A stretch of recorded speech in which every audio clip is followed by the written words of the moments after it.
Hey, Tom here, FlipAnythingUSA. Have not been on for many months, and I've gotten a lot of nice emails and other messages. People want to know where I've been. So, which is interesting. I'm fine. I'm doing great.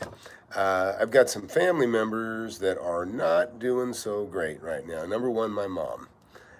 My mom has always been a hard worker, very frugal, saved her money, and she, like my dad and my grandmother, my folks, my father died of Alzheimer's, and my grandmother died of Alzheimer's, and now my mother has dementia, and she's 81, and so I've had all my time taken with my mother's issues, and it's a ugly story. My sisters have been behaving horribly, and but the good news is, what's interesting is my mom has actually done very well. She saved some money, and I kind of helped take care of my dad in a big way through the remaining years of his life. And with my mom, turns out she saved quite a bit of money, and I would actually need to help her other than how I am right now. We'll get into that some other time.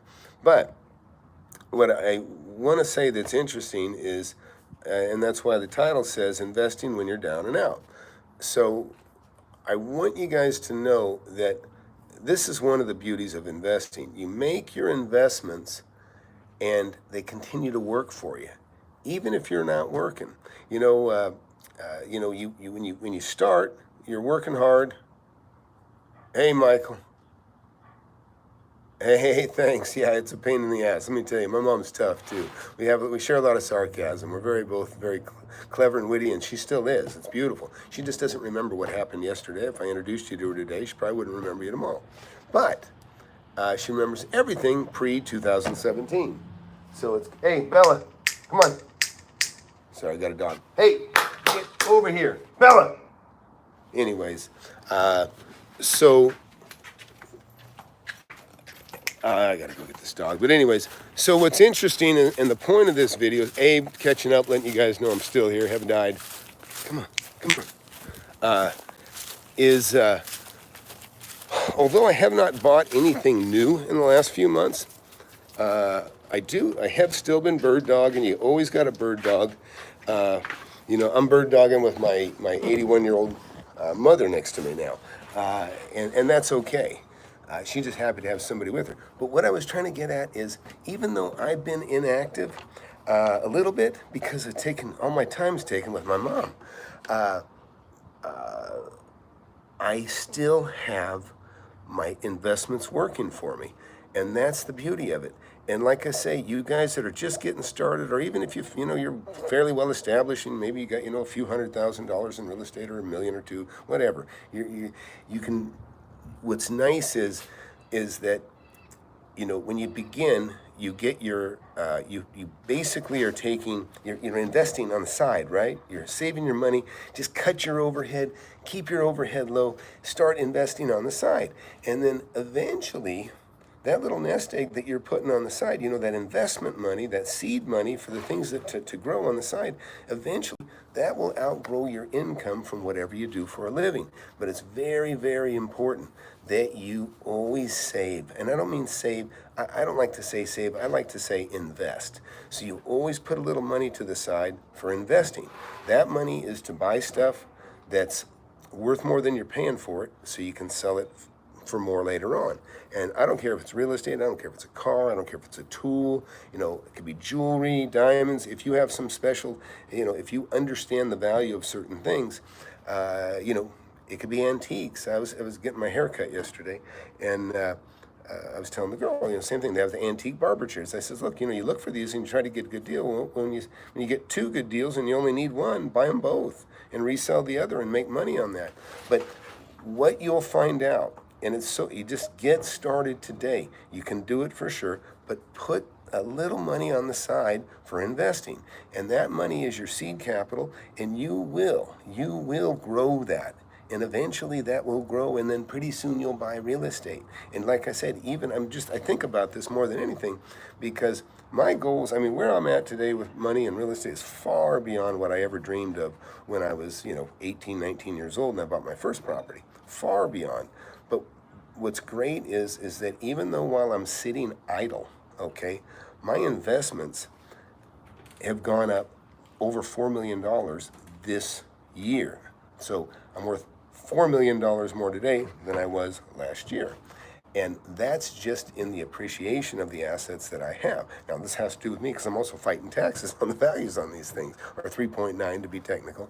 But so even though I'm sitting still, the investments still work for me. And that's why it's so important that you build your part-time income while you're working full-time, and eventually your part-time income will exceed your full-time job income. And then when you get to that point where they're about equal, you can decide at that point, maybe you keep working, and then maybe when that part-time income is twice or 1.5 or 3 times, whatever, and maybe you love what you do, maybe when you get to where that exceeds the income from your job, and now your job is starting to hurt your ability to invest with what started out as being your part-time income, then it might be time to consider quitting and now work full-time on your part-time income, your investment. And so it's very important that you get this mindset that you put money to the side for investing. Okay, and I don't say savings, I say investing, okay? Because that's what that money's for. It's to buy stuff to make more. You're not saving to buy something that, some consumer type item, a car or whatever. That money's going to the side to invest to make more. And then, like I say, you can start with cars or things or tools, or I did a lot of stuff with tools. And I probably went through 15, 20 cars before I was 21 because I like cars, I'd buy them, and I'd buy stuff that was worth more than what I paid for it, and I'd flip cars, right?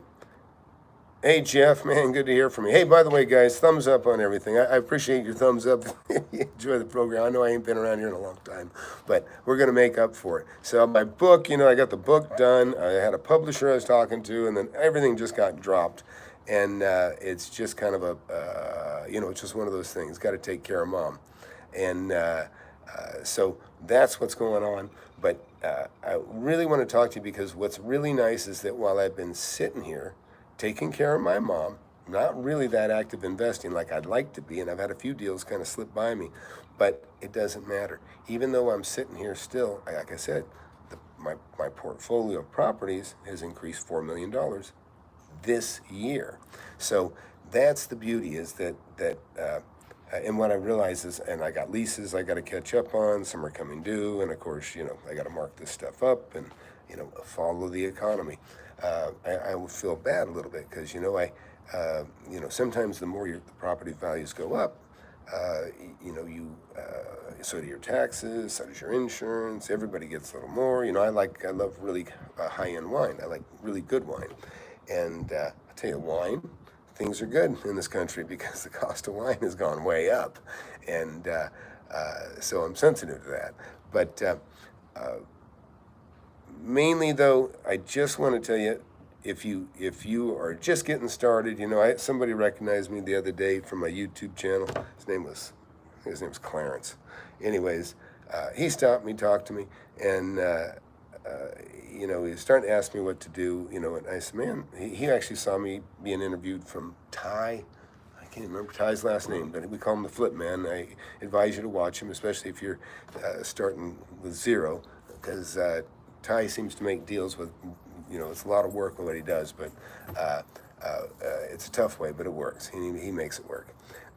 But anyways, I'm considering doing mentoring now. I've got a young man in East Texas that I've been helping him put a deal together, and I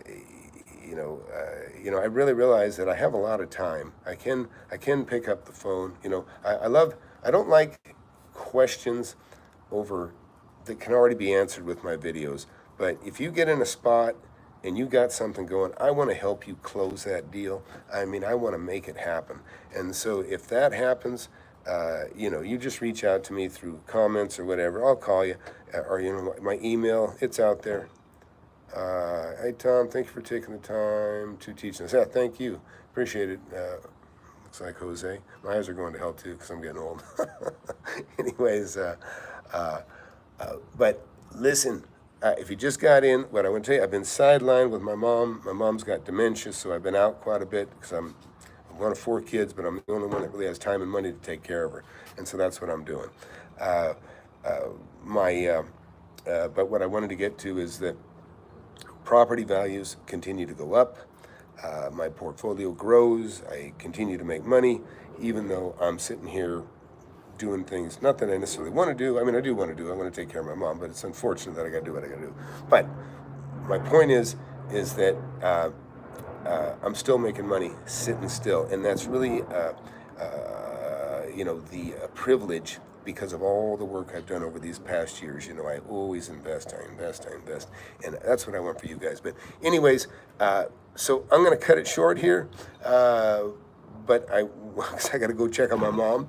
But listen, start putting money aside if you haven't already, and don't save up to buy a car. Don't save up to buy, save up to buy something that you're going to sell again and make money, and you'll just watch that nest egg grow and grow and grow, and then eventually you can turn that into a piece of real estate that gives you income, and then a couple of years goes by, or maybe the day you buy it, you can borrow more money against that property than what you paid for it, and then you can go buy another. And it's really important. I just can't emphasize enough, it's not very hard to figure out. You keep your overhead low, okay? You don't buy beyond what you can afford. I don't even like to spend more than 1% of my income on a car now. And I got a really nice car. But I still have that discipline.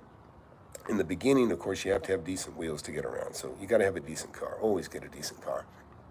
But don't get more car than you need. You know what I mean? Charles Givens, I was a big fan of Charles Givens. He wrote a great book. Can't remember the name of it, but his name was Charles Givens. But one of his advices was, he said, buy the car of your dreams 2 years after it's sold, after it's new. So in other words, buy the car of your dreams when it's 2 or 3 years old, and you say, you cut the cost in half, and you buy it low miles, and then you get the benefit of that. And maybe you can even sell it for more if you buy it right. So anyways, that's it for now. Flip Anything USA. Please share and subscribe. We're about to hit 3,000. Woo! And let's see what we got here. Great stuff, Tom. Hope your mother. Yeah, thanks a lot. I appreciate that. Anyways, I always want to help you guys. Always want to help you guys and gals.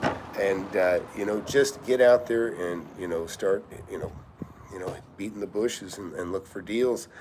But always, you got to get a little money. I don't believe in a few $100s, a few $1,000s, tens of thousands, whatever. Relative to your income, put some money aside, for God's sakes. It's so important.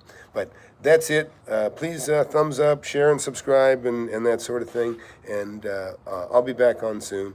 And we'll do it. I'm going to do I want to really get intent on goals, and because it's really important. Because one thing I did is I always wrote my goals down, and I advise you to do the same. And think about where you want to be in a year. But writing goals down are great, because you write your goals down and then you achieve them, and then guess what? You write down more goals to achieve after those goals, and you continue to do that and do that and do that, and then you can set the bar higher and higher for yourself, and then you will accomplish these things. And and I don't mean have $1 million in 5 years, or that's fine, but I mean set a goal for like 3 months from now, 2 months from now, next week, whatever. Look for property, find a deal, all that sort of thing. So anyways, I got to run because I got to go take care of Mom, but that's it. Flip Anything USA. Thanks for watching, guys. I'll get more content here soon. Thank you.